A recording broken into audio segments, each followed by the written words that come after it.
South central railway Mazdoor union ఆధ్వర్యంలో ఖమ్మం నగరంలోని railway station వద్ద రైల్వే ఉద్యోగులు పూర్తిగా నిరసనలు వ్యక్తం చేస్తున్నారు.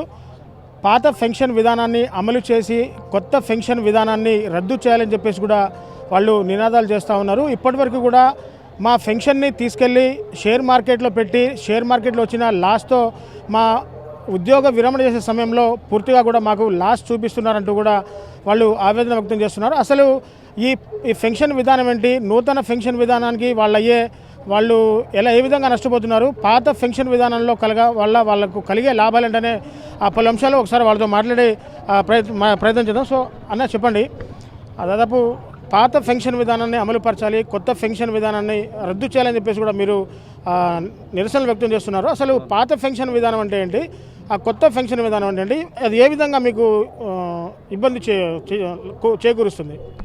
పాత పెన్షన్ విధానం అంటే 1/1/2004కి ముందు పాత పెన్షన్ విధానం అందరికీ అమల్లో ఉండేది.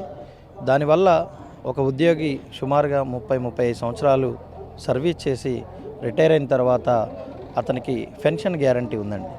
పెన్షన్ గ్యారంటీ ఉంది, కార్మికునికి భద్రత ఉన్నది. సో ఆ 1/1/2004 తర్వాత ఎవరైతే ఎంప్లాయీస్ సర్వీస్లో చేరారో వాళ్ళ పదవీ విరమణ అయిన తర్వాత నూతన పెన్షన్ విధానాన్ని మరి పార్లమెంట్లో బిల్లు ఆమోదం పొందింది. అదేవిధంగా మరి నూతన పెన్షన్ విధానం కింద డబ్బులు కట్ అవుతూ ఆ డబ్బులన్నిటికీ కూడా షేర్ మార్కెట్లో మరి గవర్నమెంట్ పెట్టడం జరుగుతుంది. ఈ షేర్ మార్కెట్లో పెట్టడమే కాకుండా రిటైర్ అయిన తర్వాత ఆ ఉద్యోగి ఎవరైతే ఉన్నారో 40% మాత్రమే, 100లో 40% మాత్రమే ఆ ఉద్యోగికి అప్పుడున్న రేట్ల ప్రకారం, షేర్ బజార్లో ఉన్నటువంటి రేట్ల ప్రకారం వాళ్ళకి పెన్షన్ కట్టిస్తూ మళ్ళీ మిగిలిన 60% సొమ్ముని మళ్ళీ అదే షేర్ బజార్లో పెట్టేసి వ్యాపారం చేస్తారే తప్ప ఈ ఉద్యోగికి మాత్రం ఆ 60% డబ్బులు మాత్రం అందవు. ఈ 40% అంటే సుమారుగా మీకు ఇప్పుడు చెప్పాలంటే నార్థరన్ రైల్వేలో నూతన పెన్షన్ విధానం కింద రిటైర్డ్ అయిన ఎంప్లాయీ ఉన్నాడు. సమ్ ఎగ్జాంపుల్, అతనికి రిటైర్ అయిన తర్వాత పెన్షన్ ఎంత వస్తుందంటే 3,250 రూపాయలు సుమారుగా పెన్షన్ తీసుకుంటున్నాడు. అదే పాత పెన్షన్ ఉద్యోగి అయితే సుమారుగా 28 నుంచి 30,000, 32,000గా పెన్షన్ పొందే అవకాశం ఉండేది.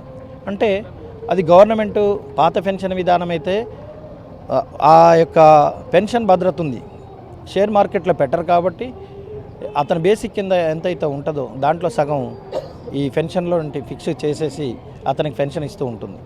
ప్రతి 6 నెలలకు ఒకసారి మళ్ళీ ఇంక్రిమెంట్ ద్వారా ఇంక్రీజ్ అవుతూ ఉంటుంది.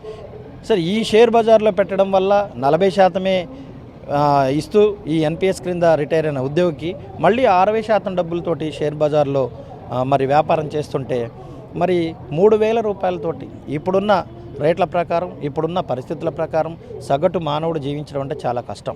ఎందుకంటే ఇవాళ రిటైర్ అయిపోయే స్థాయికి వచ్చేసరికి మేజర్గా షుగరు, బీపీ జబ్బులు కామన్గా వస్తూ ఉన్నాయి. కనీసం మందులు కొనుక్కోవడానికి కూడా సరిపోని పరిస్థితుల్లో మరి ఎంప్లాయీ 30 సంవత్సరాలు ఒక సుదీర్ఘంగా రైల్వేకి సేవ చేస్తే మరి ఏ రకంగా బ్రతకగలడని ఈరోజు మేము ఈ యొక్క all India railway men's federation యొక్క పిలుపు మేరకు, జేఎఫ్ఆర్ఓపిఎస్ పిలుపు మేరకు, అదేవిధంగా ఎస్సీఆర్ఎంయు యొక్క పిలుపు మేరకు ఈరోజు మన ఖమ్మం పట్టణంలో రైల్వే స్టేషన్ ఎదురుగా రిలే ఆమర నిరాహార దీక్ష చేస్తున్నాం. సార్ చెప్పండి, మీరు సౌత్ సెంట్రల్లో ఏ విభాగంలో పనిచేస్తున్నారు? అసలు ఈ నూతన పెన్షన్ విధానం వల్ల మీకు ఎటువంటి నష్టం కలుగుతుంది? మేము ఇక్కడ సౌత్ సెంట్రల్ రైల్వేలో ఆపరేటింగ్ డిపార్ట్మెంట్ మాది, స్టేషన్ మాస్టర్గా చేస్తున్నాం. ఈ నూతన పెన్షన్ వల్ల ఇప్పుడు మా శాలరీలో అమౌంట్ ఒక 10% కట్ చేసుకుంటారు. నెక్స్ట్ గవర్నమెంట్ నుంచి ఒక 12% రెండు కలిపి ఆ అమౌంట్ కూడా తీసుకుపోయి షేర్ మార్కెట్లో, అంటే మేము రిటైర్ అయ్యేసరికి లాస్ట్లో ఆ షేర్ మార్కెట్ డౌన్ కావచ్చు, అప్ కావచ్చు, ఏదైనా ఉంటుంది. అంటే అప్పటి పరిస్థితులను బట్టి అది మాకు ఎంత వస్తుంది అనేది గవర్నమెంట్ కాదు డిసైడ్ చేసేది, మేము కాదు. షేర్ మార్కెట్ హోల్డర్ల వాళ్ళ చేతులు ఉంది, కంపెనీల చేతులు ఉంది. వాళ్ళు మా డబ్బుకు కూడా మీకు గ్యారెంటీ లేదు, మా దాంట్లో కట్ చేసిన దాన్ని కూడా. అది కూడా లాస్ట్లో మొత్తం కూడా ఇవ్వట్లేరు. 100% మాకు ఎంత ఉన్నాయో అది కూడా ఇవ్వకుండా కొంత ఉంచుకొని, అది వాళ్ళ దగ్గరే ఉంచుకొని దాని వచ్చి ఇంట్రెస్ట్ దాన్ని మాకు పెన్షన్గా ఇవ్వడం జరుగుతుంది. ఫర్ ఎగ్జాంపుల్ చూసుకుంటే మేము ఒక 30-35 సంవత్సరాలు సర్వీస్ చేస్తున్నాం. మాకు ఏంది ఇప్పుడు ఉన్నంతసేపు మంచిగా ఉన్నంతసేపు వెళ్తూ బాగుంది, వర్క్ చేసుకున్నాం, సంపాదించుకున్నాం, అయిపోయింది. అంటే మంచిగా 2 రోజులు వాడుకొని తర్వాత వదిలేసినట్టుగా ఉంది ఇది. నెక్స్ట్ ఫర్ ఎగ్జాంపుల్ చూసుకుంటే ఒక ఎమ్మెల్యే ఒక్కరోజు ఎమ్మెల్యే అయినా కూడా అతనికి జీవితాంతం పెన్షన్. మళ్ళీ ఆ ఎమ్మెల్యే అయి మళ్ళీ ఎంపీ అయిననుకో ఈ పెన్షన్ ఆ పెన్షన్, మళ్ళీ ఇంకోటి ఎమ్మెల్సీ అయితే 3 పెన్షన్లు. వాళ్ళకేమో ఆ విధంగా ఉంది. ఒక్కరోజు చేసిన మేము 30-35 సంవత్సరాలు చేసినా కూడా మాకు ఉద్యోగ భద్రత అని లేదు. అయితే ఆ ఉద్యోగ భద్రత కావాలని దాని గురించి ఏఐఆర్ఎఫ్ ఎస్సీఆర్ఎం పిలుపు మేరకు మేము రిలే నిరాదీక్ష చేస్తున్నాం. సో సార్ ఇంకోటి ప్రధానంగా ఏంటంటే ఎందుకని కేంద్ర ప్రభుత్వాలు ఈ పూర్తిగా కూడా మీ శాలరీలోంచి కూడా పూర్తిగా కట్ చేసిన అమౌంట్ను కూడా ఎందుకు షేర్ మార్కెట్లో పెట్టడం గల ప్రధాన కారణం ఏంటి? షేర్ మార్కెట్లో పెట్టడం వల్ల మీకు ఎదురయ్యే ప్రధాన సమస్య ఏంటి అసలు? ప్రజెంట్ ఇప్పుడు నడుస్తున్నది ఏంటంటే రైల్వేని ఏ విధంగా అయినా సరే ప్రైవేటీకరణ చేయాలి, ఉన్న ఎంప్లాయీస్ని తగ్గించేసేసి plus outsourcing employees plus వాళ్ళని ప్రొవైడ్ చేయాలనేసి గవర్నమెంట్ చూస్తుంది. దీనివల్ల అంటే సేఫ్టీ రైల్వేలో ప్రయాణించే మన ప్రయాణికులకు సేఫ్టీ అని ఉండదు. అవుట్ సోర్సింగ్ ఇవ్వడం వల్ల ఇప్పుడు ఒక ఎంప్లాయీ అనుకోండి, ఒక పర్మనెంట్ ఎంప్లాయీ అనుకోండి, ఒక పర్మనెంట్ ఎంప్లాయీ అతని బాధ్యత పూర్తిగా నిర్వహిస్తాడు. అదే టెంపరీ అనుకోండి, ఇప్పుడు ఈ చోట పనిచేస్తాడు, రేపొద్దున అతను తీసేసాడు అతనికి ఏ రెస్పాన్సిబిలిటీ ఉండదు. ఏం చేస్తాడంటే ప్రస్తుతానికి నాకేంటనేసి కేర్లెస్గా వర్కింగ్ చేస్తాడు. దానివల్ల ఇప్పుడు జరుగుతున్న చాలా ప్రమాదాలు కూడా రైల్వేలో సగం వరకు కూడా ప్రైవేటీకరణ చేయడం వల్ల పూర్తి భద్రత లేదు. ప్రయాణికులు ప్రయాణం చేయాలన్న రైల్వేలో ఎటువంటి సౌకర్యాలు కానీ సరే లేదు. ప్లస్ ఒక ప్రైవేట్ ఎంప్లాయీకి ప్లస్ ఒక సర్వీస్లో ఉన్న గవర్నమెంట్ ఎంప్లాయీకి తేడా ఏంటంటే ఒక ప్రైవేట్ ఎంప్లాయీ ప్లస్ చేసే వర్కింగ్ సిస్టమేటిక్ ఉండదు. ఒక గవర్నమెంట్ ఎంప్లాయీ అంటే అతనికి ఒక బాధ్యత, అతనికి ఒక ఎందుకంటే అతను ఎటు పోలేడు కాబట్టి కంపల్సరీ అతను ఎటు పోయినా సరే అతనికి శిక్షించే అవకాశాలు గవర్నమెంట్కి ఉన్నాయి కాబట్టి అతన్ని కంపల్సరీ అతని వృత్తి అతని బాధ్యతని సక్రమంగా నిర్వర్తిస్తాడు. అదే ప్రైవేట్ వాడు అంత నిర్లక్ష్యం చేస్తాడు. ప్రజెంట్ లాస్ట్ టైం చూసే ఉంటారు, లాస్ట్ టైం చాలా వరకు కూడా బండ్లు పడిపోవడం కారణం కూడా కొంచెం రైల్వేలో ప్రైవేటీకరణ ప్లస్ అది కాకోకుండా ఒక నాణ్యతమైన ఇది మన మెటీరియల్స్ కానీ నాణ్యతమైన ప్రోడక్ట్స్ కానీ ఇవ్వడం లేదు. దానివల్ల ప్రైవేట్ వల్ల అదాని అంబానీ వీళ్ళకి ప్రైవేట్ చేయడం వల్ల వాళ్ళు కూడా నిర్లక్ష్యంగా వాళ్ళకేంటి మామూలుగా మాకు ఏదో అంత డబ్బులు ఇస్తే మేము చేసి పెడతామనేసి అవుట్ సోర్సింగ్ ఎక్కువైతుంది. దానివల్ల ఎటువంటి సేఫ్టీ లేదు కార్మికుడికి. దానివల్ల ప్రైవేటీకరణ చేయడం వల్ల చాలా వరకు నూతన పెన్షన్ స్కీమ్ విధానం కూడా ప్లస్ తీసివేయాలనేసి మేము కూడా ఫైట్ చేస్తున్నాము.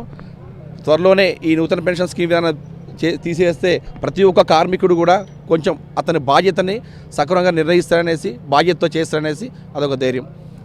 అంటే సార్ చెప్పండి పూర్తిగా అంటే కేంద్ర ప్రభుత్వం రైల్వే శాఖను పూర్తిగా కూడా ప్రైవేటు వ్యక్తుల చేతిలో పెట్టడానికే కూడా ఆ ఉద్యోగులను ఏ విధంగా వేధిస్తుందని చెప్పేసి కూడా మీరు ఆవేదన వ్యక్తం చేస్తున్న పరిస్థితి కనబడుతుంది. సో దాంట్లో భాగంగానే ఆ దక్షిణ మధ్య రైల్వే నుంచి కూడా పలు రైళ్ళు పూర్తిగా కూడా క్యాన్సిల్ చేసిన సందర్భాలు కూడా ఉన్నాయి. సో అసలు కేంద్ర ప్రభుత్వం నుంచి ముఖ్యంగా మీ కార్మికుల తరపున మీరు చేస్తున్న ప్రధాన డిమాండ్ ఏంటి?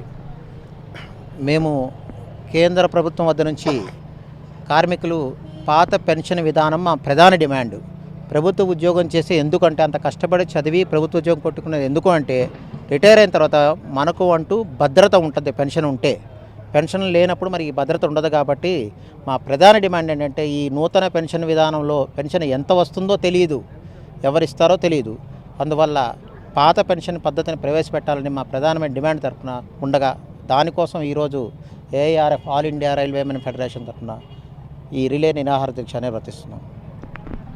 సో చూశారు కదా, పూర్తిగా కేంద్ర ప్రభుత్వం రైల్వే ఉద్యోగుల పట్ల సవతి తల్లి ప్రేమ చూపిస్తుందని చెప్పేసి కూడా కార్మికులు ఆవేదన వ్యక్తం చేస్తున్న పరిస్థితి కనబడుతూ ఉంది. ఆల్ ఇండియా రైల్వేమెన్ ఫెడరేషన్ ఆధ్వర్యంలో పూర్తిగా కూడా అన్ని స్టేషన్ల దగ్గర రిలే నిరాహార దీక్షలు చేపడుతున్నాము. నూతన పెన్షన్ విధానాన్ని రద్దు చేసి వెంటనే పాత పెన్షన్ విధానాన్ని అమలులోకి తీసుకొచ్చి మా ఉద్యోగ భద్రతను మాకు కల్పించండి అంటూ కూడా రైల్వే శాఖలో పనిచేస్తున్న పలు డిపార్ట్మెంట్కి సంబంధించిన నాయకులంతా కూడా కార్మికులంతా కూడా ఇక్కడ ఆ నిరాహార దీక్షలో కూడా కూర్చోవడం జరుగుతుంది. ప్రధానంగా ప్రభుత్వాన్ని డిమాండ్ చేసేది ఒక్కటే, పూర్తిగా కూడా మా ఉద్యోగ భద్రతను మాకు కల్పించి పాత పెన్షన్ విధానాన్ని అమలు చేస్తే మేము ఉద్యోగం నుంచి పదవీ విరమణ తర్వాత కూడా మేము కొంత భద్రత మాకు ఉంటుందని చెప్పేసి కూడా ప్రధానంగా వాళ్ళు ఆవేదన వ్యక్తం చేస్తున్న పరిస్థితి కనబడుతుంది. ఏదేమైనా ఇప్పటికైనా కేంద్ర ప్రభుత్వం స్పందించి వెంటనే నూతన పెన్షన్ విధానాన్ని రద్దు చేసి పాత పెన్షన్ విధానాన్ని అమలు చేయాలని చెప్పేసి కూడా డిమాండ్ చేస్తున్న పరిస్థితి కనబడుతుంది. ఇది కెమెరా పర్సన్ నాగేంద్ర బాబుతో నేను మీ దేవేందర్, RTV ఖమ్మం నుంచి.